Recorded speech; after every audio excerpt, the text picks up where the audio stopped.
The man who once served as Maine's top drug crimes prosecutor is now a fugitive from justice. 50-year-old James Cameron is on the run tonight. The U.S. Marshals Service says he disappeared just hours after a federal appeals court upheld 7 counts of child pornography against him. And News 13's Catherine Underwood joins us live now with details on where he was last seen and what authorities, Catherine, are doing to try to find him.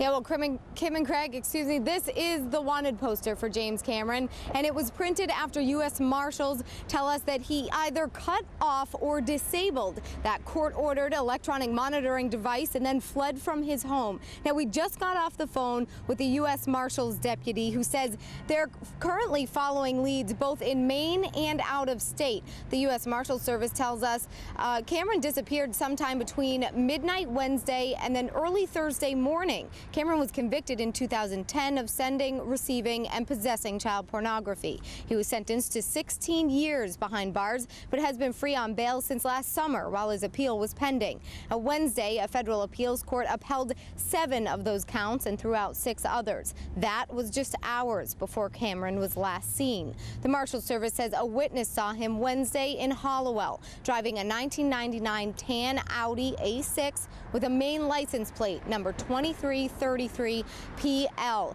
Now, that U.S. Marshals deputy also tells us that they are unaware of any notes, and he has not had any contact with anyone since his disappearance. Of course, if you have any information on Cameron's whereabouts, the U.S. Marshals Service wants to hear from you. We put that number right on our website, WGME.com. We're live in Portland tonight. Catherine Underwood, News 13. Back to you. All right, Catherine, keep us posted. Thank you. A federal bankruptcy judge is ordering Hostess executives and striking workers back to the table. Yeah, the judge is hoping the two sides can reach some sort of agreement or deal and get plants across the country, including one in Biddeford, up and running again. Our Brad Rogers is live in Biddeford, where workers there continue to strike. Brad. Yeah, Greg and Kim, striking workers behind me, they are not holding their breath that this mediation will do any good. They believe if this plant in Biddeford is to open again, it will likely be under new ownership. Striking workers are doubtful this mediation will do any good, not with company owners wanting to make employees pay more for their health insurance and take an 8% pay cut, while company executives give themselves enormous pay raises. Yeah, it's a sickening when you see some of the numbers they're talking about, and these folks have given concessions, and at some point they say enough's enough, you know, and they got to that point last Friday, a week ago Friday. For the city of Biddeford, more jobs lost. Best Buy, Lowe's, and now perhaps Hostess all closed. The city manager believes there's a good chance someone else will buy this plant and get it up and running again. He also says locally owned companies here are doing much better. Since 2007, there has been a fairly significant recession. And yet Biddeford, through those 7 years, since 2006, has continued to put a fairly significant stream of businesses online, and redevelopment of the downtown, redevelopment of the Mill District. Striking workers say for this mediation to work between Hostess and employees, Hostess will have to start making concessions of their own. If they would have given us just one thing and not everything altogether, maybe we would have accepted just one thing and kept on going. But with them trying to take away all kinds of stuff, we just couldn't do it. Well, a mediation hearing takes place tomorrow. If no progress is made, Hostess could be back before the bankruptcy judge as early as Wednesday, the day before Thanksgiving, asking permission to liquidate all its assets and sell off the company. Reporting live in Biddeford, Brad Rogers, News 13. Back to you. All right, a lot of Twinkies fans following closely. Yes, Thanks, Brad. Keep us updated. An investigation into a Portland stabbing is underway tonight. It was a hectic scene as police descended on the Oxford Street area this afternoon, shutting down several streets for a time. Now, Jana Barnello has been following the story closely all day long. Jana, do police have a suspect in this case?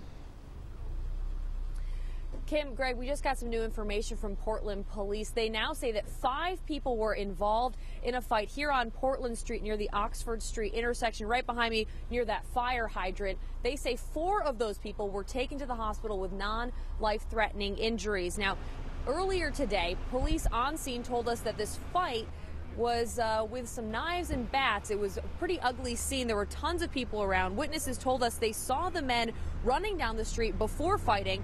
One woman told us there was an officer in the area and she flagged him down to tell him about the fight. And while dozens of people came out to see what was happening, police closed down the block from the Portland-Oxford intersection to Hanover Street while they collected evidence and interviewed witnesses. It's dangerous. It's not exactly the safest place to be. But I mean, it is. It has a wonderful, it does a lot of good for a lot of people. But you get people that pull off the buses, they pull out of the cars, they pull up here, they're all looking for something, and everybody's always got something going on in their mind. And once in a while people get hurt, like that gentleman right there. But we did see police take one man away in a police car, but they took him out of his handcuffs, so it's unclear whether he was involved in the fight, a suspect, or if they're just bringing him in for questioning. Again, what we know right now, just released from the Portland Police Department, 5 people involved in the fight, 4 people taken to the hospital. They're all expected to be okay. No word on any arrests. We'll bring you any updates as we get them. Live in Portland, I'm Jana Barnello, News 13. Kim, back to you. All right, we'll continue to follow it. Thank you, Jana. Officials continue investigating what caused the plane crash that killed 3 fraternity brothers from UMaine. B.J. Hannigan of South Portland was the pilot. He was also a former standout football and hockey player at Chevres High School. News 13's Adrian Stein joins us live in our studio with today's developments. And Adrian, a very tough day for their family and friends. A tough day indeed, Kim. News 13 spoke to Hannigan's father today. You see him on the far left of your screen there. He says he is not ready to go on camera. However, he does want everyone to know his son was a very special young man. This was a scene Friday night at the Knox County Regional Airport. Hannigan was piloting the Cessna 172 with 2 friends on board. As they were taking off, the plane struck a pickup truck that was crossing the runway. The plane got airborne, investigators say, but moments later it crashed and burst into flames. All 3 men on board died. They are 24-year-old Hannigan of South Portland, 22-year-old David Cheney of Beverly, Massachusetts, and 24-year-old Marcel Rugini, a Brazilian exchange student who lived in Noblesboro. Hannigan was working to become an Air Force pilot, and before graduating with a civil engineering degree from UMaine, he was captain of the football team at Chevres High School in Portland. People at that Jesuit school are reaching deep into their faith tonight. Makes you wonder why he takes somebody so promising and so young.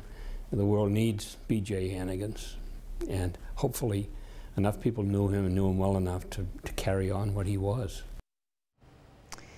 All 3 men were members of the Lambda Chi Alpha fraternity. As for the pickup truck that collided with the plane, there was 1 man on board, 62-year-old Stephen Turner of Camden. He was not hurt. One more thing to note, there is no control tower at that airport. Investigators are now working to figure out why the truck and the plane collided. Reporting live in the studio, Adrian Stein, News 13. All right, so sad, Adrian. Thanks. A Freeport family says they'll have a new perspective around the dinner table this Thanksgiving. Yeah, Ron Pelton says he is alive against all odds. His wife actually found him face down in their home Saturday morning after a carbon monoxide leak. Our Marissa Bodner is following this story. She joins us now live in Portland. Quite a story here, Marissa. Kim and Greg, Ron Pelton is here at Maine Medical Center. He's recovering in the intensive care unit. I spoke with him this afternoon. He says he's feeling great and, more importantly, grateful. When we talked with the Freeport Fire Department chief on Saturday, he told us that the carbon monoxide levels in the home were extremely high. So high, he said, that they would not support life. Pelton says it was 8:30 Saturday morning when his dog started vomiting. The last thing he remembers is cleaning that mess up. Family and police have filled him in since. His wife Sharon says when Pelton didn't show up for a church meeting a couple of hours later, she knew something was wrong. She says when she got to their Freeport home, she found him face down on the floor, but still warm, and she called 911. EMTs got him out quickly. The couple says they had just put a new propane heater. They just had it installed, but they had not set up their carbon monoxide detector yet. They filled me in very, very clearly, and there were enough visitors coming in and just talking about the miracle that I am alive and everything's working. So I was told that when they found me, I was pretty much close to being gone. The family's dog did not survive. Pelton says he will be out of the hospital and back home to celebrate Thanksgiving. And tonight, Pelton, his wife, and the fire department especially urging everyone to make sure you have a carbon monoxide detector and make sure you install it sooner rather than later. This family says they're a great example of why you need to have one. At this point, the Maine State Fire Marshal's office and the Maine Fuel Board are investigating, and the fire department in Freeport, their chief deputy, tells me that part of this case is expected to be handed over to the district attorney for review as well.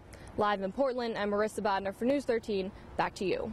All right, thank you. They will be thankful, that's for sure. Oh, Thank you, Marissa. Well, it is never too late to get your degree, and in one sense, never too early. Yeah, Southern Maine Community College is offering its earliest morning classes ever. The classes will start at either 7 a.m. or 7:30. There'll be general education courses. The school says almost 30% of its students work full-time, and many of them are also parents. SMCC says it also hopes that the staggered start to morning classes will alleviate some of the morning congestion on Broadway in South Portland. Any better than this for November? Today, unlimited sunshine. Tomorrow looks mostly sunny as well. There will be a few increasing afternoon clouds, a lot of that of the high thin variety. Temps will again be in the 40s tomorrow. Clouds may be slow to break up on Wednesday, but at least a little bit of sun that day. And Thanksgiving looks okay with skies becoming mostly sunny. Temps a little bit warmer with highs around 50 degrees. Not warm tonight though. Temps are in the 30s in Portland, 38 right now. Look at many towns looking at temps in the 20s already. From Sanford heading up to Lewiston, you're in the upper 20s. Wiscasset's at 30 degrees. We're at the freezing mark for you in Rockland. Some towns in the hills and mountains will be candidates for teens tonight, so it will be another cool night. In fact, projected low temperatures will be in the 20s at the coastline here. Many inland communities will be in the teens, so it will be a chilly night. Tomorrow looks to be, again, a mostly sunny to start, but a few increasing high thin clouds, sort of a milky appearance of the sky by afternoon. Wider view of tonight's satellite radar looks pretty quiet. However, there is a sizable storm situated out in the ocean. Look at that guy, right? If you remember last week, early last week, we were talking about the potential for a storm around here mid to late week this week. That's not going to be the case, but this is the storm we were thinking about. This storm is going to stay in the ocean. As long as high pressure stays in control here in northern New England, we will have pleasant weather, and it looks like that will be the case. This guy is going to just meander about offshore over the next several days. So what's happening with our weather? Well, looks pretty nice. Temps will start in the 20s early tomorrow. Let's start this out around 7 o'clock tomorrow morning. Notice a few clouds starting to increase. I expect afternoon highs in the 40s again, mid to upper 40s tomorrow, and at times skies will be partly to mostly cloudy. A lot of these will be mid and high level clouds though. We should see a fair amount of sun or filtered sunshine throughout the day. Wednesday, clouds will be slow to break up that day. If anything, we see some sun. If we see any sun, it should be during the afternoon. This 3 o'clock in the afternoon. Storm Tracker is actually trying to project a few showers to our south. I think it's just a mostly cloudy day on Wednesday. Thursday looks even better. So nice day on Thursday for your Thanksgiving. If you're doing any traveling Wednesday, we're in good shape. If you're doing any traveling on Friday, we're in good shape as well. Lows tonight in the 20s, some teens, while inland and northwest wind should be light. That will shift over to the northeast tomorrow. Sun to increasing high thin clouds. 40s will do it for highs. Our forecast stays storm-free right through the end of the week. Thickening clouds or increasing clouds tomorrow. Clouds will be slow to break up on Wednesday, but skies become mostly sunny on Thanksgiving. Temps will warm up late week as well. Highs around 50 degrees. The turkey's happy with that. Look for some rain to develop on Saturday. That with a cold front developing or pushing through. As the front moves offshore and cooler air moves in, we'll see rain showers change to snow showers Saturday night into Sunday. Shouldn't be a big storm, but there may be a few flakes by early Sunday morning. So. All righty, that'll be a change. Yeah, big cool down. Almost December, soon enough anyway. It's time. Thank you, Charlie.